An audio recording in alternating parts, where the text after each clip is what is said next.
মিলেমিশে থাকি এই পাড়াতে, সুখ দুঃখ ভাগাভাগি করে থাকতে যেন পারি। একই উঠোনে হাসি, একই উঠোনে কান্না, একই হাওয়ায় ভাসে আমাদের সবার মানা।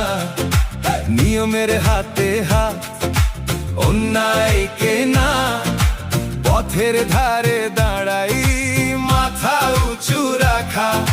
ভাইয়ের মতো পাশে, বোনের মতো স্নেহে একসাথে চলি।